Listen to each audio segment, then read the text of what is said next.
Thanks all for coming out of your room to see us. It's nice that we get to share these gentlemen's knowledge with all of you who've been hearing some great talks, but also the excellent games that have been expoed today. Give a hand for these guys because they've been working hard today. If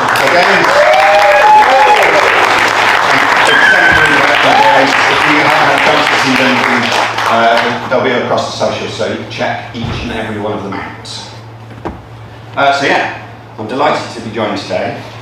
On the far side, Simon Byron, Managing Director of Yogscast Games. Hello. He has an unrivaled track record in acquisitions, business development, communications and sales. Unrivaled. Don't try and rival it. Who wrote? Oh, did I write this? Yeah, you yeah. Unrivaled.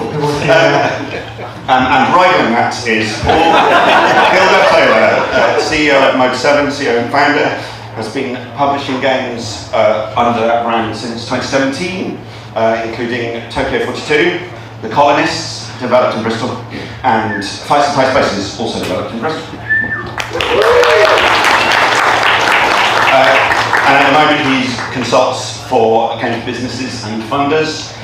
He's an external assessor and consultant for UK Games Fund, which we will touch upon in a bit. So the point of this discussion really is to hopefully give you some insight into what indie publishers are looking for or how best to approach things in the current climate. So I shall ask the first question, which is, assuming a starting point of having a good game, what are the things that will push someone over the line into that becoming a thing that is published? Simon.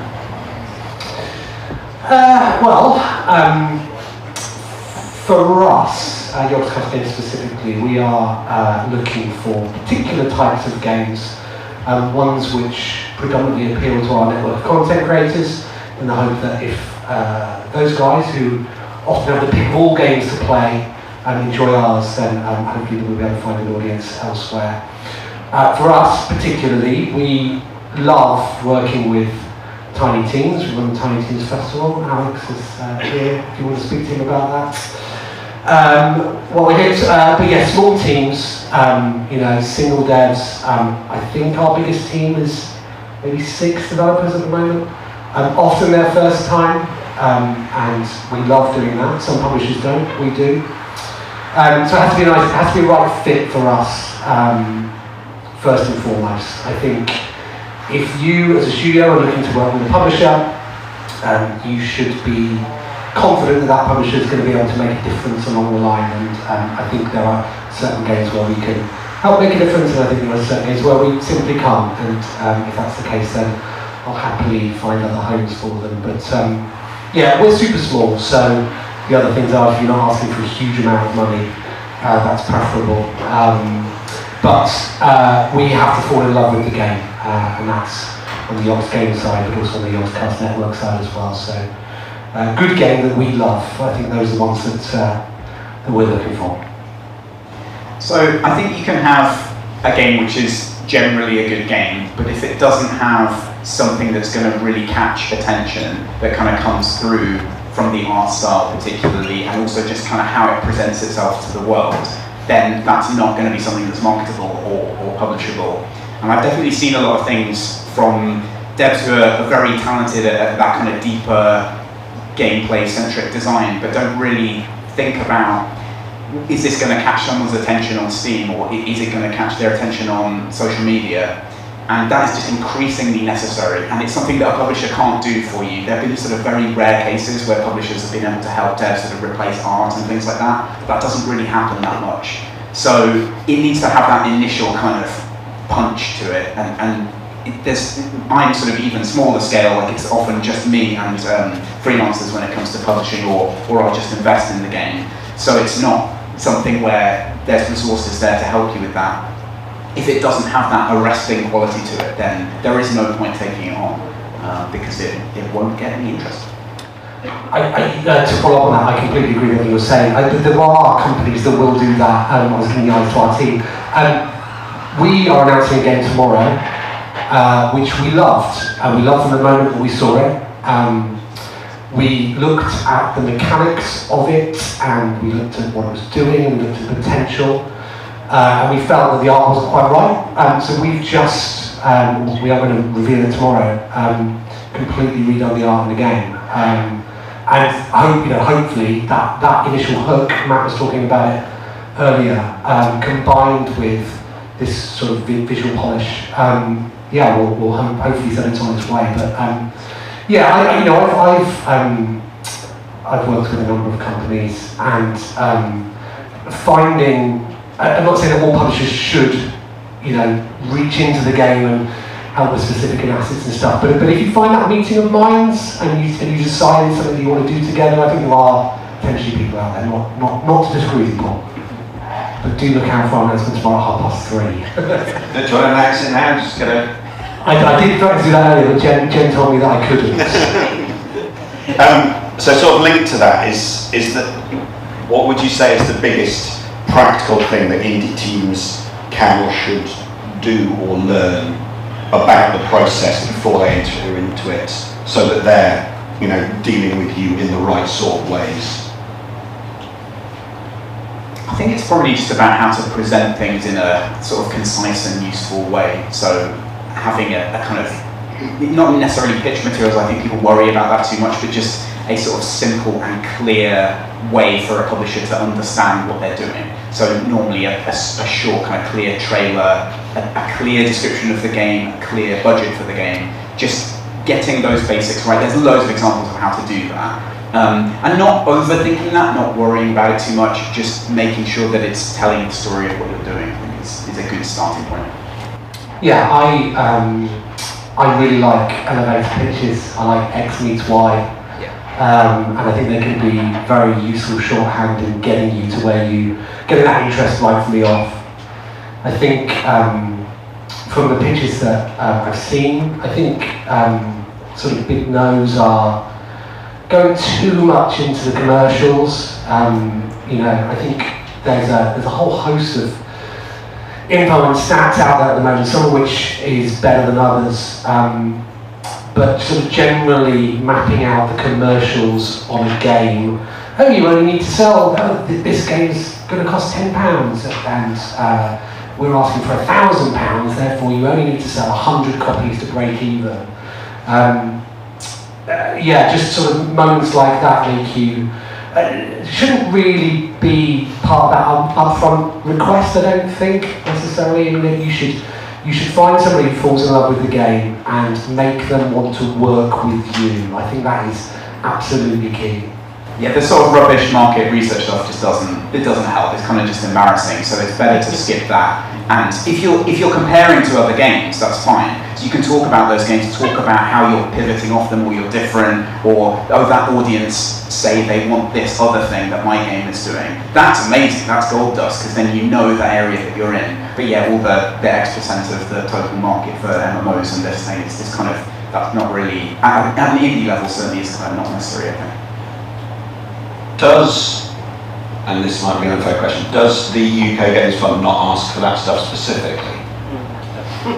The UK Games Fund stuff is very specific to them and their remit, which is very different from a publishing remit. So I think the important thing there is to understand, the funder that you're talking to. So if you're talking to public grant funding, it's different from talking to VC or private equity. It's different from talking to, an indie games publisher.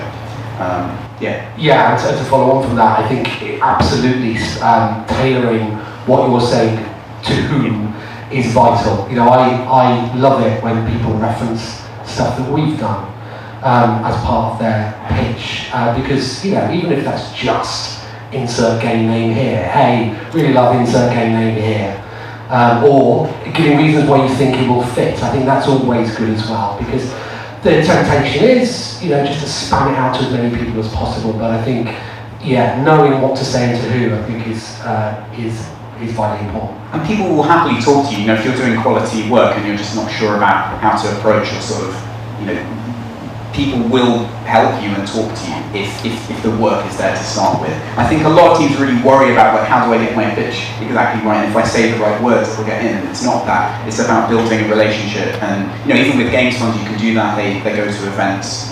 They have materials that you can look at, that you can engage with. So just treat it like a human interaction where you're trying to help someone else do their job, rather than like a magic puzzle where you have to perfectly get the runes in the right order.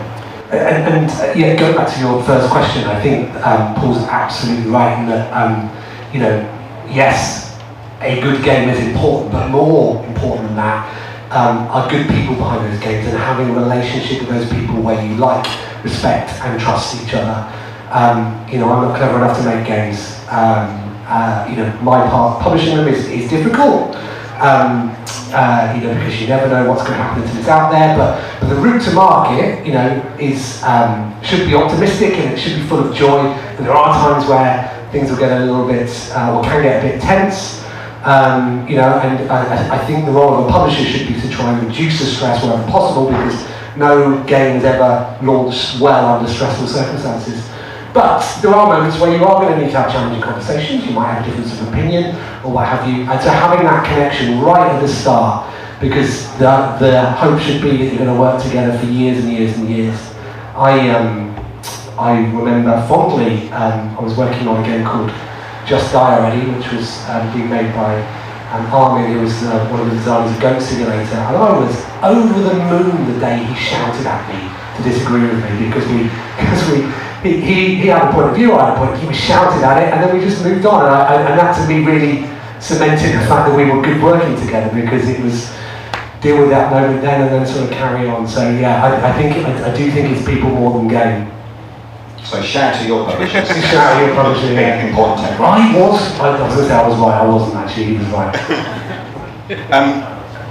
Simon, can you say in numbers terms how many pitches you see and sort of how many progress to different stages? Yeah, I would love to know what lists we're on, because we've suddenly started getting loads more, Alex, haven't we? Loads more.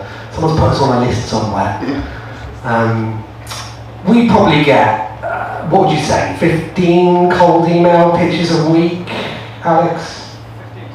15 to 20. Yeah. We used to be really bad at responding to them. We're a super small team, that is a reason, not an excuse. But we, Alex and I put our heads together a while back and just said, look, what we need to do is we need to respond to everyone, which we weren't doing, but we at least needed to make sure we were extending that courtesy. So yeah, probably 15, 20 a week come in, and then plus coming to events like this and people that I've worked with in the past. That sort of thing. So yeah, it's a considerable amount. I mean, we certainly don't get as many as some of the bigger boys, but one day. Paul, can you say roughly how many applications the UK Games Fund gets? Oh wow! I mean, it's hundreds and hundreds for every round, and it's quite difficult and challenging for them to filter those down. So it is a lot. I just thought that might be useful for people, if you're being rejected from stuff, know that you're in good company, because everyone's getting rejected all the time. And just to say, for Games Fund particularly, if it doesn't work out, do reapply. We've had many cases of teams that have applied quite a few times and then only kind of got through to interview or sort of got through to funding later on. So it doesn't count against you if it doesn't work out with one project. Yeah, and certain publishers are looking for certain things, and don't take rejection personally. I think it's our responsibility to give reasons where we can, and I think we're quite fortunate at the moment because we are looking for specific types of games. But I was walking around GDC Expo in March, and I bumped into a lady, and she's been from Yogscast Games. She said, oh, we pitched them a game. And I said, oh yeah. She said, we had the nicest rejection from them. And I was relieved to hear that, even, because it's not nice, because there are loads of good ideas out there, lots of games that deserve to be made, and for one reason or another, that can be budget, timing, fit, all those things that don't quite work out. But we are trying to, if we we do like the pitch and we're not the right home for it, we will try and connect studios with other publishers as well. Changing the subject slightly, given the slightly difficult time that companies are facing across the board,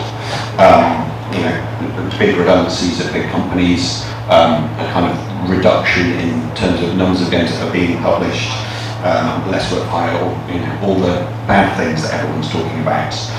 Do you think that indie publishing in particular has changed in the light of those wider industry trends, or is it to some extent business as usual? I'm fucking furious about all the stuff that's going on at the moment. You see the people that helped make the games that publishers submit for awards being let go months after it, and then those companies are hiring again, and it makes me so angry. In that, I think somebody mentioned it on Twitter recently that companies that are obsessed about money, obviously money is important, and if we were losing money, then it would be a different thing. But these companies many of these companies are not losing money. They are they're cutting people for no reason than just the bottom line, and I think we should be angry about that. I think, and actually, I see people, putting news out there now just because there's lots of it happening, and again, I think it's disgraceful. I think from an indie publishing point of view, I've seen people be a little more cautious, but the fact is the publisher has to publish games, right? And so they need games to publish, we need games to publish, and so there are some opportunities out there, and these publishers aren't closing, they are just letting people go and rehiring cheaper people, it seems to me. Our view at the moment is, it feels quite risky out there. We are aiming our sites at sort of setting realistic sales expectations. I think once you start to drift into games having to sell hundreds of thousands of copies, in order to break even, then it becomes a dangerous game. We are by our very nature looking at smaller games and smaller studios, which typically come with smaller overheads, and so we don't need to sell hundreds of thousands of copies in order to make that graph go up.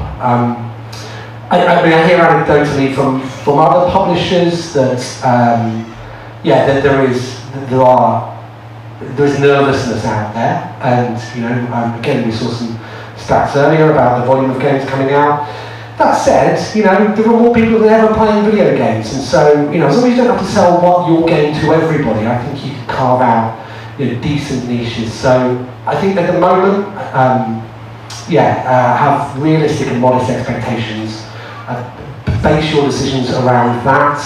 Hopefully you'll do better, but once you start drifting into that, having every game has to sell loads, then that's where it's going to be tricky. That last point is so important in terms of thinking about budgets and then thinking about the audience for the game and sort of what it needs to do in order to be a success. That's a really critical calculation to make when you're figuring out sort of time to spend on something or the number of people you want to involve in something. In terms of has this kind of big macro trend had a big impact on indie publishing? I don't think it has yet, but I think it might cause a situation where you have a lot of very talented people coming out of some of the bigger companies who are thinking maybe I can just have a go at doing this myself, or sort of form a new small studio. So I think you're going to see an increase in that type of indie studio. That comes with its own set of baggage. I think people who've worked in those bigger companies sometimes have issues adapting to a different environment and not having the resources they had before. So I think it's important, in a community of indie devs, to kind of share your expertise with those people and kind of help them to understand what indie dev is like, because that really helps and benefits everyone. If you're working on a smaller indie game, again, I'm just kind of echoing what Simon's saying here, it's sort of the thing you should be focusing on is your work and making something really good. And these wider industry things, they can be, very challenging and they can impact you and other people that but the fundamental thing is making good work, making good games. And if you're able to do that, even in this type of climate, you can still do amazingly well. The opportunities that are out there in games are really unrivaled in a lot of creative industries. We're still very, very lucky. If you compare to books or TV or film or music, we're still very, very lucky. So just don't be disheartened and take those opportunities while they're still there, because things might change in the future. Thank you. So following on from that and taking a sort of wider view, it's our 10th birthday today, so do you think in the last 10 years it's become easier or more difficult for indie developers to succeed? I think Rich was talking about it earlier about Steam being a community-led platform, and he's absolutely right. I think Steam is, unlike any other store in that it will help games that can have an audience find that audience, and that is unlike anything else. Again, appreciating that audience sizes can differ and what you need to do can differ, but if you have that is able to promote your game to your friends and people who play that type of game, unlike any other platform. So I think that has evolved over the last 10 years. Valve always say that they give every developer and publisher the tools to make their own game successful. And over the last 10 years, they've been enhancing those tools and given you a portal to really experiment in ways that you can't do with any other store like that. So those opportunities are out there. I think it's never been easier to make games in terms of having access to it. When I started, it was all about machine code and all of that sort of stuff. And now you can watch some ex-games journalists make video games and even have a go at it yourself, and that's never been easier. It's never been easier to publish games, in terms of sort of getting a game available to buy. Having the expertise behind it is obviously another matter. But yeah, those opportunities to have an idea, iterate very, very quickly, get something up and running and in front of other people very, very quickly, has probably been the biggest change over the last 10 years, I'd say.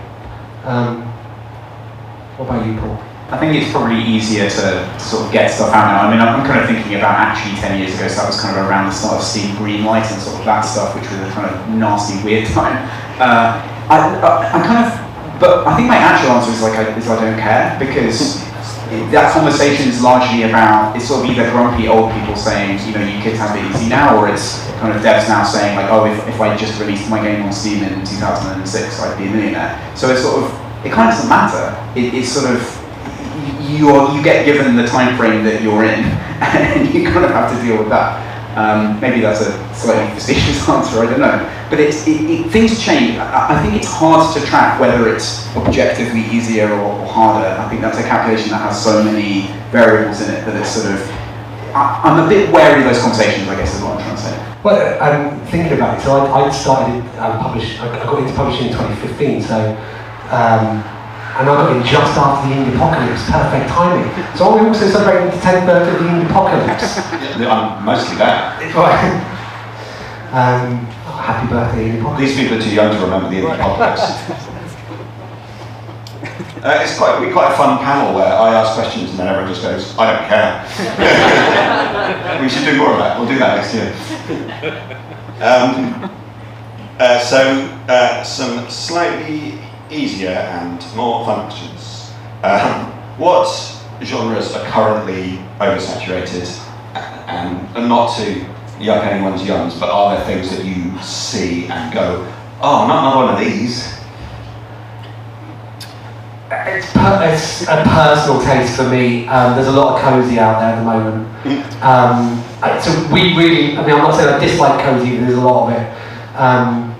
Which is weird because there are also a lot of roguelikes and roguelites and deck builders and hexes, and we love those. I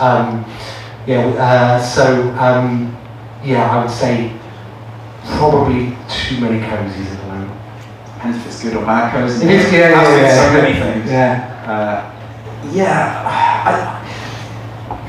I don't know if genres do genres actually get oversaturated, or is it that people just release crappy games in the genre? I mean, I guess that's the problem. I think maybe deck builders is one that's, there've been so many deck builders that I think you should do something really specific to stand out if you're making a deck builder. I think that becomes an easier conversation in terms of, deck builders are still popular, people really like them, they're going to be playing them a lot, but you need something to point to. It's that familiarity and novelty thing, which I tend to bang on about quite a lot. You need some novelty in there, I think, for that.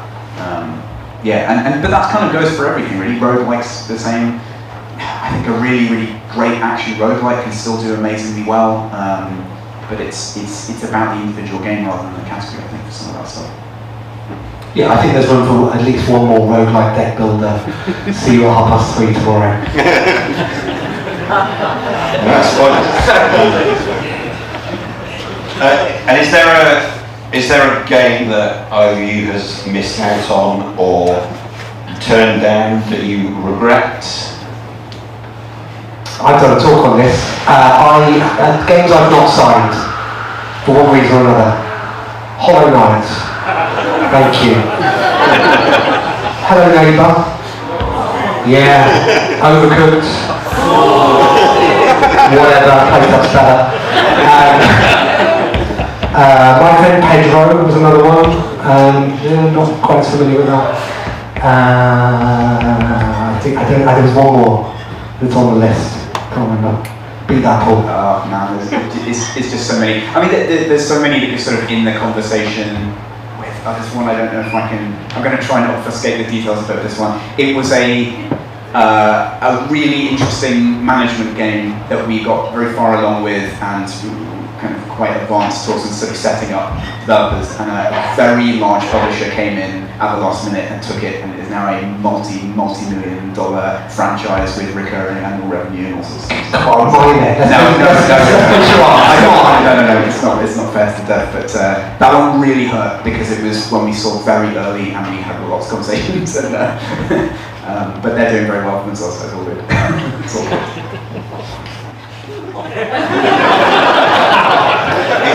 Is it all good, Paul? my view on that though is that again, because I didn't work on those games, that doesn't mean that they would have done the same. Certainly with Hello Neighbour, I think it was the company I was at the time, and we didn't sign it for reasons that were beyond my control. But I'm not sure we'd have been bold enough to do the sort of open dev that they did on it, or and sort of deliberately put the broken builds out there. But fuck me, my son, who has been deliberately hostile to everything I've done in my professional career, he took a dislike to Human Fall. He would, if any of his mates said they liked Human Fall Flat, he'd take great pleasure in talking them round to playing Gang Beasts. And yet, out of the blue, Dad, I've seen a brilliant game on YouTube, and what is it? It's Hello Neighbour. Fuck off. But I don't think we would have done like that. So it's impossible to know, and certainly Overcooked as well. At the time, I mean, again, I was actually out of the country when the company turned it down. But I'm not sure that they would have been identical. Each publisher is unique, puts a stamp on stuff like that. So, that's what we tell ourselves. Maybe it would have been okay. Okay, well, I think that's probably about our time. So we can let's take one question from the floor. Let's do two. Ash, given that you... What are some tools you can use to help with your publishing? No, The question from the creator of Impress Indie Marketing Tools was, are there any tools that you can use? He doesn't deserve an answer. There was hopefully a proper question from down here, from this beautiful gentleman. Thank you. I just wondered, would you prefer to receive a pitch earlier with a less defined game that you have more room to influence, or would you prefer to receive a more concrete idea later where more has been defined already and you might have less influence? I should just recap that question for the camera. Would you prefer to receive a pitch earlier on in the process when it's less defined and you can have more input, or a pitch later on in the process where it is more obvious what the game is? What do you mean by influence? Well, I suppose, if the concrete game was more defined and done in the developer's eyes, then I presume they'd have more pushback about your. I think a publisher should always should be there to help enhance a game. Now, they shouldn't be there to direct it necessarily, and so having that clear vision right at the start is hugely important. Knowing, so it doesn't necessarily matter what stage of development you're at. It could be just like an overview, some examples, so what we want to do, or it could be a vertical slice. But having that clear idea that you can make an idea, and I know publishers work very differently, but from our point of view, we don't want to direct a game, right? So we can help you. We can suggest what we think the market wants, and we'll certainly, ask you to fix things that are broken or what have you. But ultimately, that game should come from you. It should come from your heart. And so, I wouldn't want to influence it at all. From a gameplay point of view. I think, the strong direction thing is really important. So if it's showing strong direction early, that's fine. But if it takes a while to cook and it sort of needs, some structure around it, then it's probably better to see it then. I mean, I think I'm a bit different in terms of, having a bit of a dev background and working on it. If it's something that's very in the ballpark of things I've worked on, and someone wants to come quite early and say, what do you think about this? And do you want to give me some input and ideas into this? I can do that as well. But it's the impetus needs to come from the dev. The direction needs to be clear. Cool. Thank you very much. It's now going to be an awkward moment. What I'm going to do is I'm going to thank these guys. You're going to give them a huge whoops and round of applause. I'm going to stay on stage and then do some other stuff. So just be aware of that. Don't all just vanilla that. Ruin the flow. So please join me in thanking Simon Byron and Paul Killduff-Taylor for their wise knowledge.